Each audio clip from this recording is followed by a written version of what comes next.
Gaz en grand.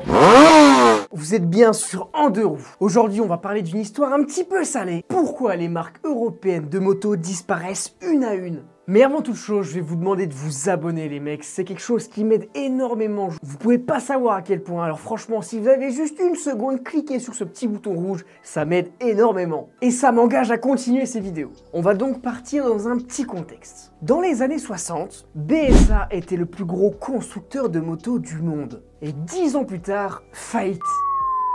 Paye pour Norton, Motobécane, Laverda. La plupart des marques européennes se sont effondrées. Mais alors pourquoi? Spoiler, pendant qu'on bricolait des moteurs qui fuyaient, les Japonais ont sorti la mythique Honda CB750, qui était une moto fiable et moderne. Et donc aujourd'hui, on va voir comment l'Europe est passée de leader mondial à figurant. Petit spoiler, ce n'est pas juste parce que l'Europe a oublié de faire des motos qui déchirent, mais un vrai feuilleton qui a commencé il y a des décennies, avec l'arrivée fracassante des Japonaises, et qui continue aujourd'hui avec l'arrivée de motos indiennes et chinoises. Alors accrochez-vous, il y a du lourd dans les révélations. Chapitre 1, le constat historique. L'écrasante arrivée des Japonais. Mais remontons un peu le temps, dans les années 60-70, l'Europe regorgeait de marques mythiques. BSA, Norton, Motobécane, Laverda, CZ, MV Agusta et j'en passe. Mais patatras, l'arrivée des motos japonaises, Honda, Yamaha, Kawasaki, Suzuki a tout chamboulé. Mais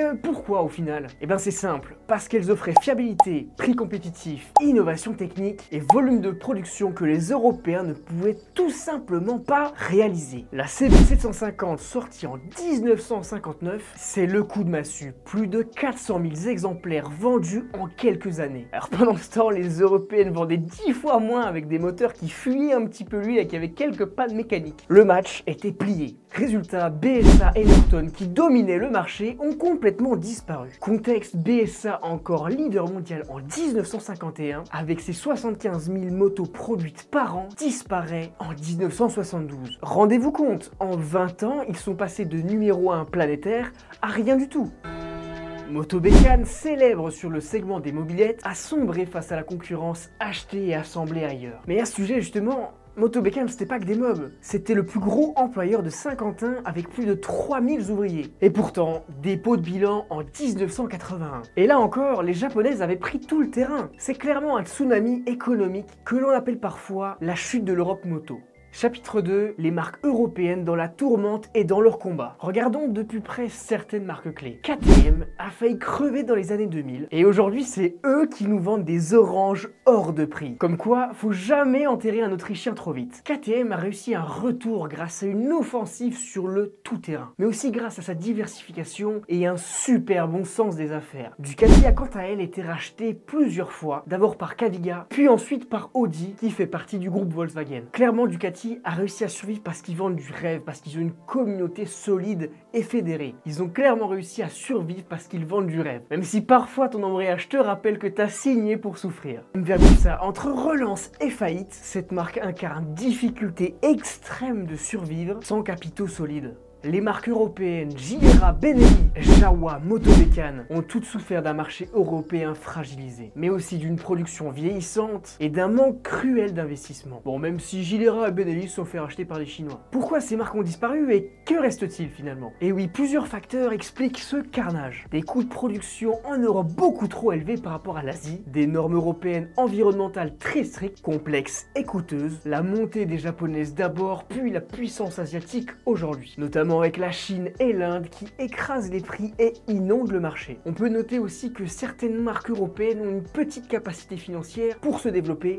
pour innover, mais aussi que le marché évolue vers de nouvelles attentes, notamment avec les deux roues électriques, la connectivité sur la moto et surtout les prix compétitifs. Mais alors comment ça se fait que certaines marques européennes résistent encore quand on voit le nombre de marques européennes qui sont tombées jusqu'ici? Chapitre 3, les marques européennes, un savoir-faire et une identité unique. Pourtant, les marques qui restent, BMW, Ducati, KTM, Triumph, elles ont un point commun. Elles ne jouent pas sur les mêmes standards que les japonaises. Leur production est souvent moins industrialisée et parfois moins fiable, mais elles compensent largement avec une identité forte et un savoir-faire unique que l'on ne retrouve pas chez les japonaises. Par exemple BMW avec son mythique moteur Boxer qui permet d'avaler des kilomètres à plus en finir, c'est des motos idéales pour voyager, c'est ce qui fait un petit peu l'identité de BMW. Ducati quant à elle qui fait battre le cœur des passionnés par son élégance et ses très belles lignes, c'est des motos avec un design irréprochable, mais surtout des machines avec des sensations exceptionnelles. Mais aussi KTM, spécialiste du cross et de l'enduro, qui quant à elle vend une expérience brute de pilotage. Quand on prend une KTM, c'est vraiment, on cherche la performance, on cherche le bout de la machine. Il y a un truc typique avec KTM, souvent on est bien loti avec des bonnes pièces et on a des sensations fortes en général avec KTM. Et enfin Triumph, avec ses 3 cylindres et une personnalité bien trempée qui cherche pas à plaire à tout le monde, mais à séduire ses fans. Clairement, chacune de ces marques européennes a son petit truc à elle, qui permet de fédérer des communautés engagées autour des marques. Chapitre 4, le défi économique et l'avenir difficile. Mais bon,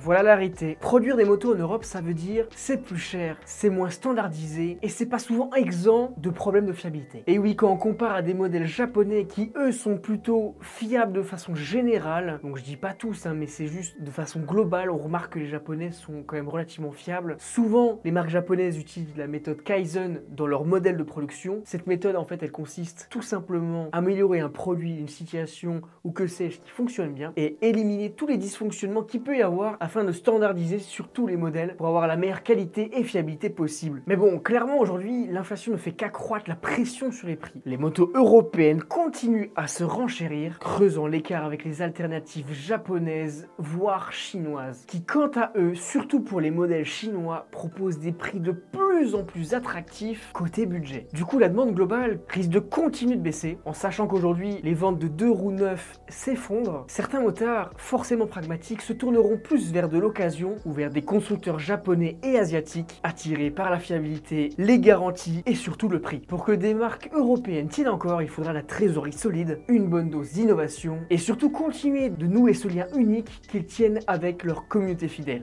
Alors, conclusion. Clairement oui, le marché change, les dinosaures européens s'éteignent les uns après les autres, mais les survivants restent fidèles à leurs ADN et leurs fans. Donc oui, la roue sera dure et les prix vont punir les constructeurs européens les plus fragiles. Mais pour nous motards, le plus important, c'est de rouler avec des machines qui nous font vibrer, peu importe d'où ça vient. Alors je n'ai qu'une chose à dire, restons passionnés, restons critiques vis-à-vis des évolutions du marché de la moto, et surtout restons solidaires. Je vous remercie d'avoir regardé la vidéo jusqu'ici. Si t'es resté jusque là, tu pourrais t'abonner quand même. Je te remercie encore une fois. Ça me permet de me soutenir. Si tu as des remarques ou des commentaires à me faire, n'hésite pas à les faire dans la description, je réponds à peu près à tous les commentaires. Alors je te souhaite une bonne journée ou une bonne nuit, c'était En2Roues, gaz en grand. Allez, bisous les loulous.